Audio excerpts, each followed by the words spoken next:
Here's something curious. Every day the same person wakes up, brushes their teeth, looks in the mirror and thinks, "That's me." Sounds obvious, but it really isn't, because in practice, nobody actually knows what that me fully means.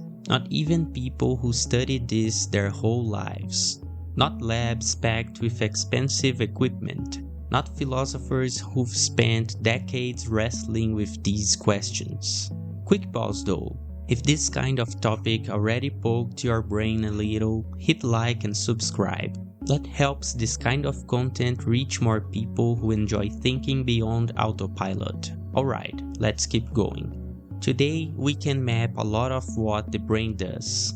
We see neurons firing, neurotransmitters crossing signals, neural networks lighting up like a chaotic Christmas lights. That explains the mechanics. It still doesn't answer the big question. Why is there someone experiencing all of this from the inside? It's like taking apart a TV piece by piece. You understand circuits, wires, boards, everything. Still doesn't explain why a show on that screen can make someone laugh, cry, or care. And before the quick answer shows up, it's just chemistry and electricity. Fine. Then explain why sadness actually feels like sadness instead of just a data chart. Measuring brain activity is one thing. Living it is something else entirely. And here's another interesting twist. Most people don't even notice how little we understand this. Consciousness gets treated like a standard feature, like a steering wheel in a car. It's there, it works, nobody asks too many questions. Yet one bad night of sleep, a strong medication, or even a shock to the system can change mood, perception, personality. That supposedly solid self turns out to be surprisingly flexible. Now for the part that tends to mess with people. Even if tomorrow we had perfect scanners, ultra-detailed brain maps, AI decoding every synapse, none of that guarantees crossing the gap between understanding something and actually feeling it. You can describe music perfectly on paper, but that still isn't hearing it. Consciousness keeps slipping away from full inspection. You can't isolate it neatly, can't reduce it completely to numbers. It's personal, internal, non-transferable. And maybe that's why it remains one of the biggest mysteries we carry. This inner room where life unfolds, even though nobody seems to have the key. Now here comes a slightly unsettling angle. That feeling of being fully in control might be more storytelling than fact. The idea of a steady inner commander feels reassuring. But if you look closely, it often resembles an intern trying to sound confident in a meeting they barely understand. Random thoughts show up uninvited. Embarrassing memories resurface at the worst moments. Anxiety spikes without a scheduled appointment. None of this usually goes through conscious approval. It just arrives, like intrusive ads online. You didn't click, yet there it is. And then there's the popular advice. Control your thoughts and you control your life. Great line for a motivational mug. Real life is messier. You don't even get to approve tonight's dreams. Your brain writes the script and you mostly watch. There's also growing evidence that many decisions start forming before you consciously notice them. By the time the conscious you steps in, it may already be explaining something that began in the background. Kind of like that friend who shows up late with a polished excuse when everyone knows they just overslept. Look at it plainly. Preferences, fears, attractions, impulses, much of that wasn't consciously selected. Biology, environment, past experience shaped a lot before you had any say. The myth of total control sticks around because the alternative feels unsettling. The mind runs heavily on autopilot, and when you try rigid control, I won't think about this, I will calm down right now. The opposite often happens. The thought sticks harder, tension rises, almost like internal pushback. Self-awareness helps, sure. It shines a light on what's happening, but illumination isn't the same as command. It's more like the dashboard showing speed, not the steering wheel deciding direction. It gives feedback, not full authority. And maybe the most disorienting part is this, realizing it doesn't instantly grant control. It just highlights how much operates without consultation. Consciousness observes, interprets, comments. But it doesn't always write the script.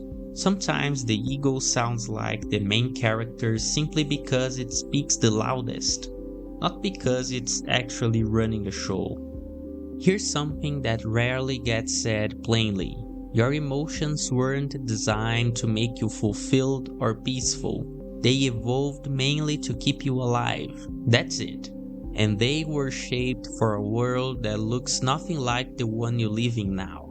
You might see yourself as emotionally complex, deep, uniquely sensitive, but much of that toolkit becomes from a time when survival meant avoiding predators, not managing deadlines or social media. It's like running modern software on very old hardware. Not really your fault, just system limitations. Take fear.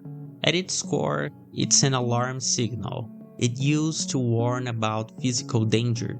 Now it often fires because of presentations, unread messages, financial stress, or social pressure.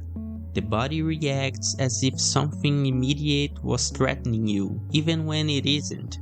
Anger works similarly. Long ago, it fueled defense or competition for resources. Today, it often shows up in comment sections, traffic frustration, or minor conflicts. Same raw energy, very different environment. Sadness can act like a slowdown mechanism, conserving energy after loss or stress. But in modern life, it can slide into long stretches of disengagement, endless scrolling, or emotional shutdown without real recovery happening. Jealousy is another example. Evolutionary tied to protecting bonds and stability, now it can trigger over ambiguous texts, social media interactions, or imagined scenarios. A powerful response activated by relatively small signals. And here's the tricky part. Emotions usually fire before rational analysis catches up. The emotional system is fast. Reflective thinking takes longer. That's why impulsive messages get sent, sharp words slip out, quick decisions happen, and only afterward comes the reflection. Understanding this doesn't give you an off switch. Knowing anxiety has evolutionary roots doesn't stop your heart from racing. Recognizing fear as an outdated alarm doesn't silence it instantly. Awareness clarifies, but it doesn't erase. Still, there is an important balance here. Without these imperfect emotional systems, you likely wouldn't function well at all.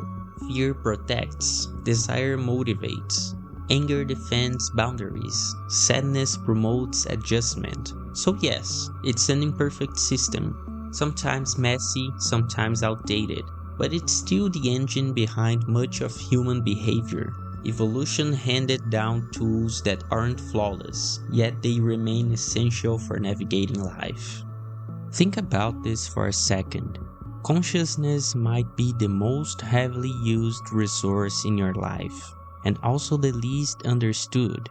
No user manual, no tech support, no guaranteed updates. When it glitches, you improvise. When it feels unstable, you keep going anyway. And nobody really knows how it was assembled in the first place. Imagine accepting that in any other context.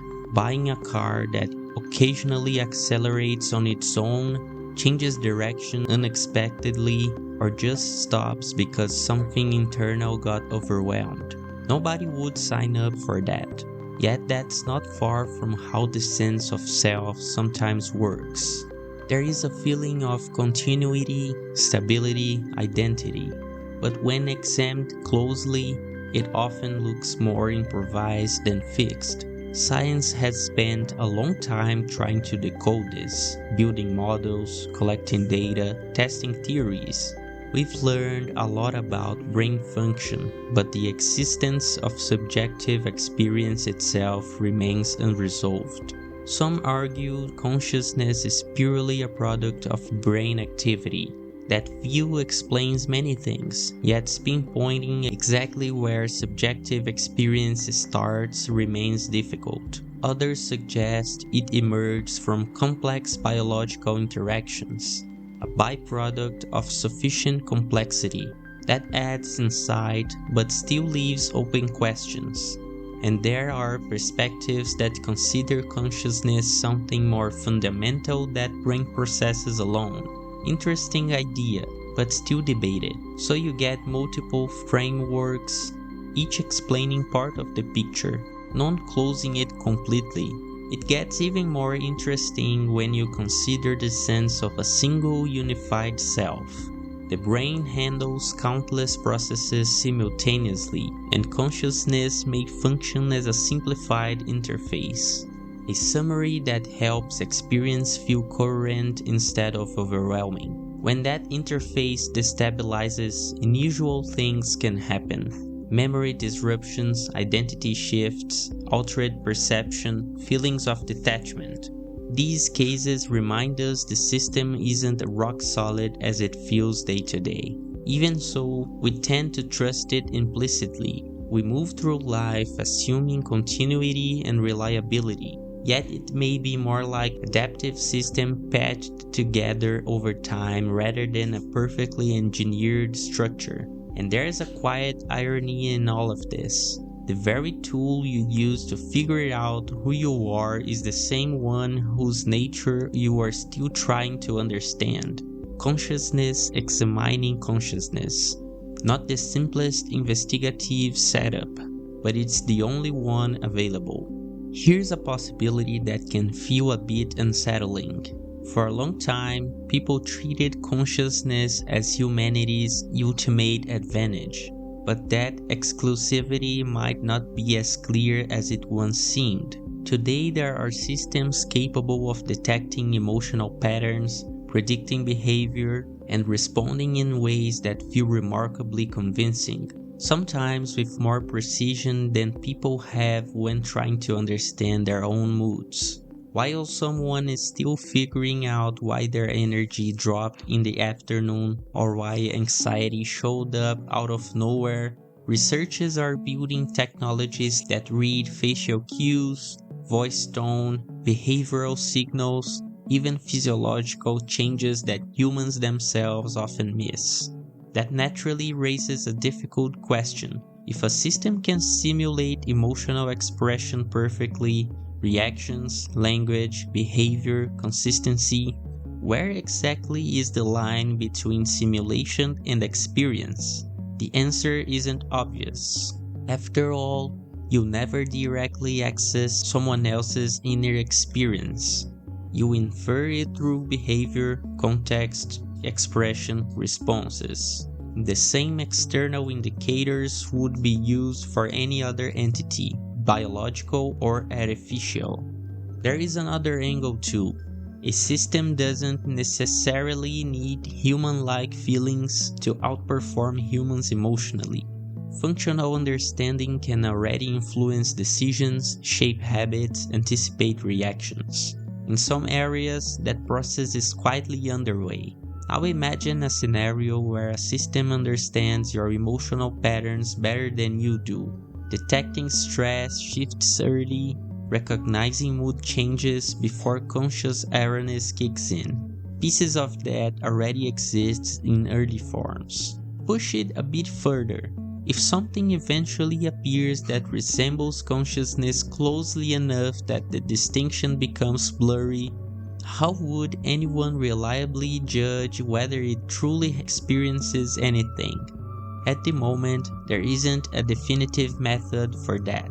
And maybe the real discomfort isn't machines becoming human-like, It could be the realization that what we call subjective experience might follow natural processes complex enough to be reproduced under certain conditions.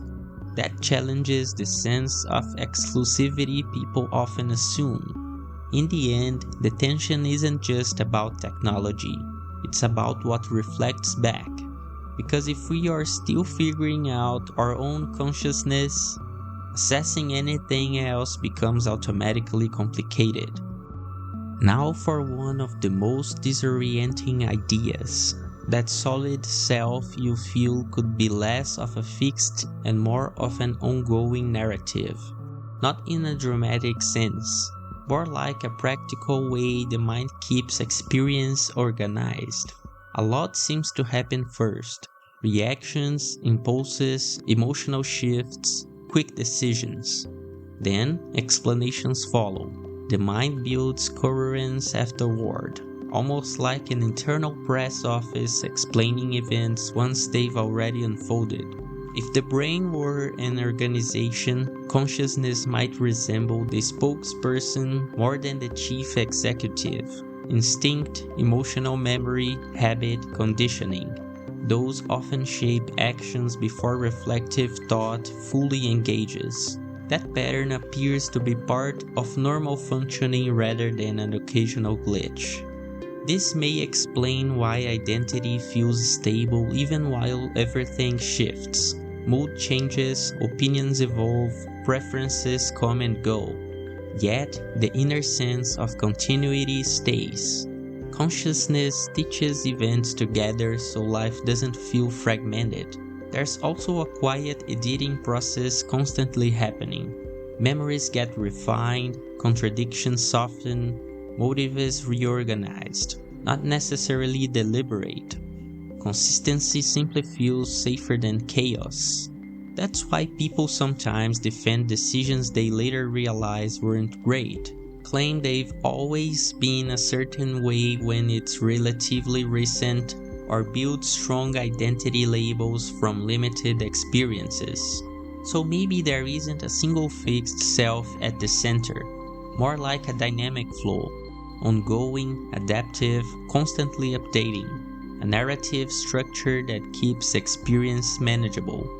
And despite sounding unstable, this narrative isn't useless. It helps orientation, decision-making, social interaction, long-term planning. Without some continuity, everyday life would feel overwhelming. In the end, the self may be less a finished object and more a story still unfolding, imperfect, evolving, occasionally inconsistent. Yet it's the framework through which life is experienced, and as far as we know, there isn't a version of experience outside that narrative.